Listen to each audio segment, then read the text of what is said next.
أعوذ بالله من الشيطان الرجيم. بسم الله الرحمن الرحيم. وقال لهم نبيهم إن آية ملكه أن يأتيكم التابوت فيه سكينة من ربكم وبقية مما ترك آل موسى وآل هارون تحمله الملائكة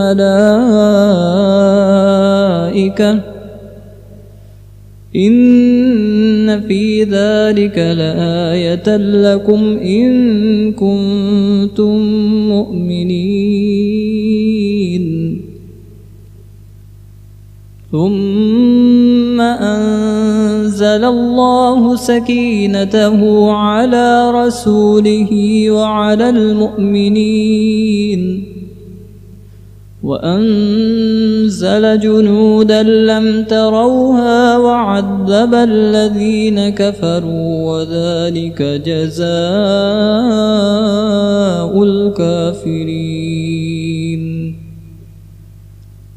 فأنزل الله سكينته عليه وأيده بجنود لم تروها وجعل كلمة الذين كفروا السفلى وكلمة الله هي العليا والله عزيز حكيم.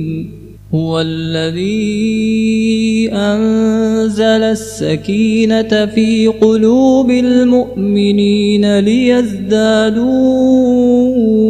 إيمانا مع إيمانهم ولله جنود السماوات والأرض وكان الله عليما حكيما.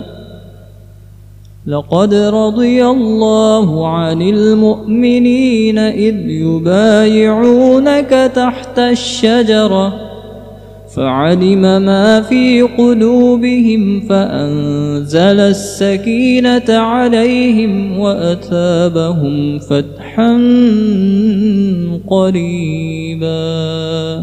إذ جعل الذين كفروا في قلوبهم الحمية حمية الجاهلية فأنزل الله سكينته على رسوله وعلى المؤمنين وألزمهم كلمة التقوى وكانوا